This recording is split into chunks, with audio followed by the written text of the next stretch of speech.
Namaste. Let's talk about leadership, especially spiritual leadership.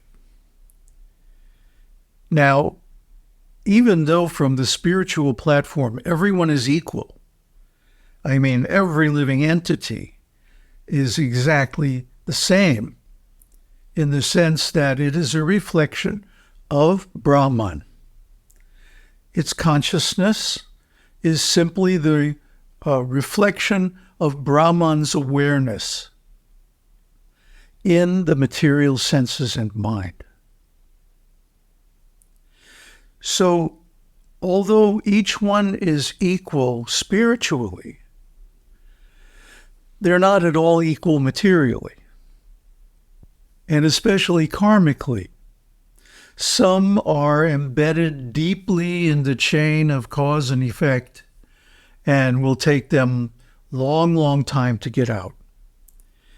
And others are on the very verge of enlightenment due to their various past activities. So this is karma. And karma can make you a leader among men, human beings. Karma has to be refined.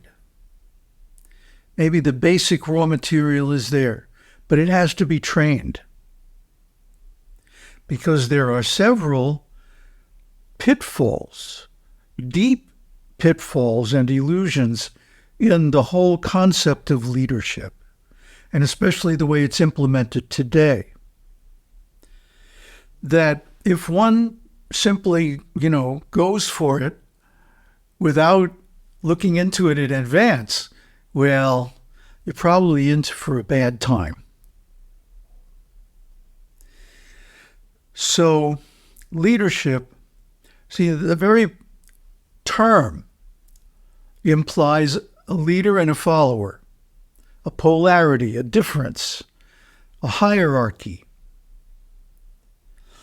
And in our days and times, leader is often synonymous with organization, whether it's a club, a class, an ashram, a religion, a government, a business, whatever. Leadership, even in the military, is considered a high art, and it's cultivated very, very deliberately and scientifically by a lot of people because of self-interest. The leader gets special perks and privileges in any organization. So the problem with the concept of leader is that it's missing something. It's not complete. What makes a real leader is that they're offering something unique, valuable, and unavailable anywhere else. Think of a startup, for example. A startup is based on some new technology or some new implementation of an existing technology, and it's supposed to be, bigger, better, faster, more easy to use, or whatever. It has to offer some value. It has to solve somebody's problem. And if it does that elegantly and cheaply, people will buy it. There you go, you're a success. But what goes into making that a success is a heck of a lot of background, a lot of support, standing on the shoulders of giants and all that. And specifically, it involves something called the hero's journey.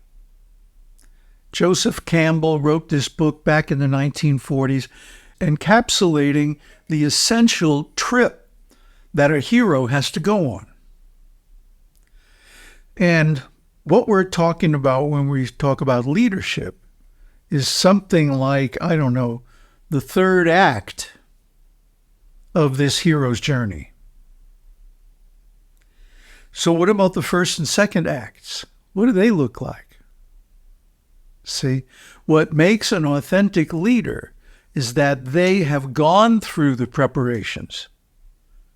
And what makes a bogus leader is they're just imitating, going through the motions from studying previous leaders and following what they did. It's not very creative, not very original, especially spiritual leadership. One has to go on a quest. That's the first act of the hero's journey. And the second act is defeating the trolls, guarding the treasure. And then once that's accomplished and the treasure is taken from the cave or the temple or wherever it's hidden, the hero has to come back and lead his people to victory using the secret that he's discovered. This is the authentic hero's journey. And then, of course, in the fourth act, the hero sails off into the sunset on his next adventure and all that. But in real life, most leaders in most organizations, I would say I can safely say all organizations are phony. At least to the degree that they don't really have a new, better, faster, cheaper, more functional product to offer. Most of them are just imitating the past. They don't contribute anything new. They're not giving any new technology or really new insights. So the thing about spiritual teaching is that it has to be well grounded in the sources of the past, yet free enough from them that it can create a new future. The same principles interpreted in a way that's consonant with the current values and practices of society. Thus, the ancient esoteric teaching must be renewed in each generation and taught anew in each generation to fit the configuration of the beings of that era. That is the job of the Jivan Mukta. Only the Jivan Mukta can actually do it. And only the Jivan Mukta has been through the first two acts of the hero's journey, gone on the quest and conquered the demons. And of course, in spiritual life, the demons are all inside, not so much outside. They're outside too, but they're only a reflection.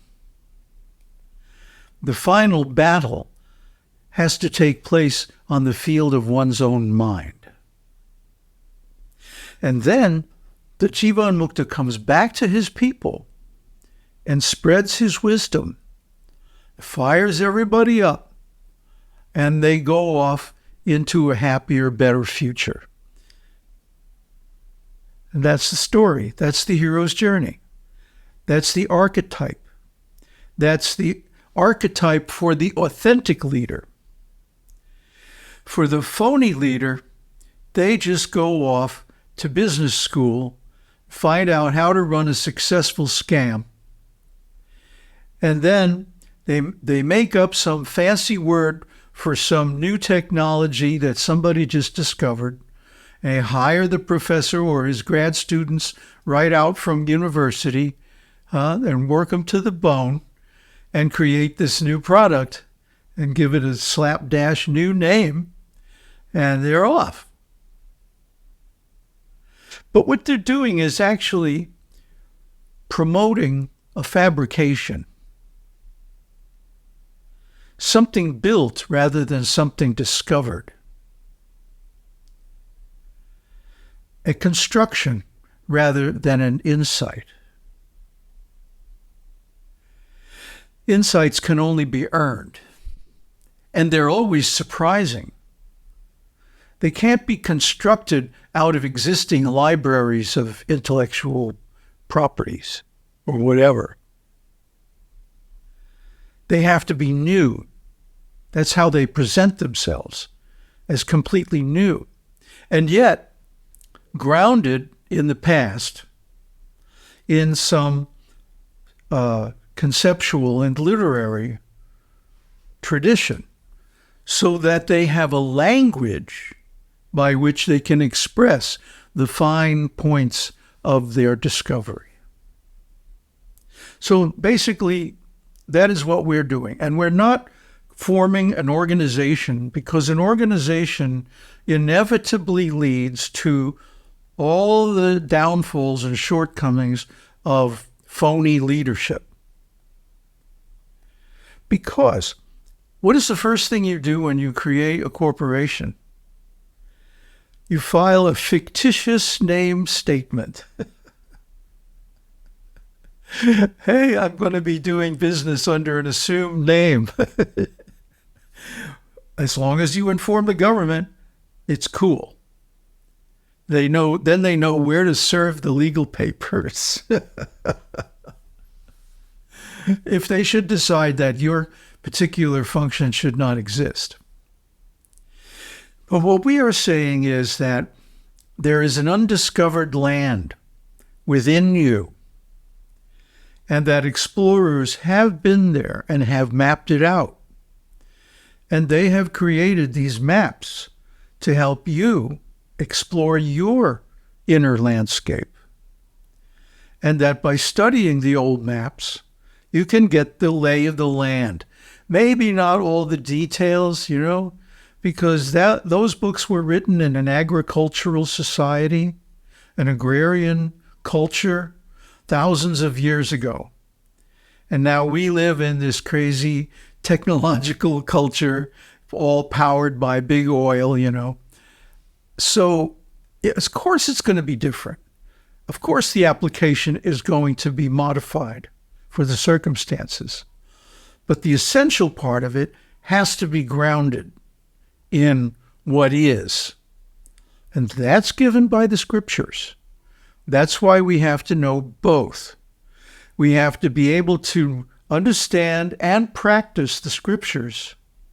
And then once we have experienced something real, tangible, try to map that to the existing culture and language and express it in a way that people can discover the same thing for themselves without depending on authority, without paying any money, because this thing is already there within you.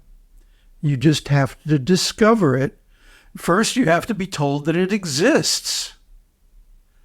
And then, yes, using the old foreign language names, because they're the original terms that relate to that territory.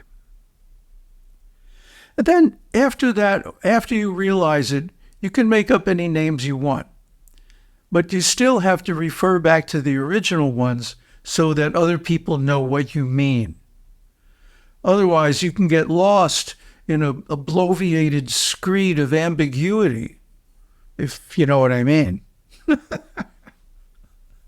So spiritual leadership has nothing to do with creating organizations, managing temples, filling up ashrams, getting donations. All of that is external. That's just maintaining an organization. It's not different from running a business. But the real spiritual leadership is internal, in the assimilation of the best of the ancient teachings, and then working on it, working with it, and realizing it for oneself, and then describing it to others in terms that they understand and can be referenced back to the original sources. That's the formula for real spiritual leadership. Om Tat Sat. Om Shakti Om. Om Namah Shivaya.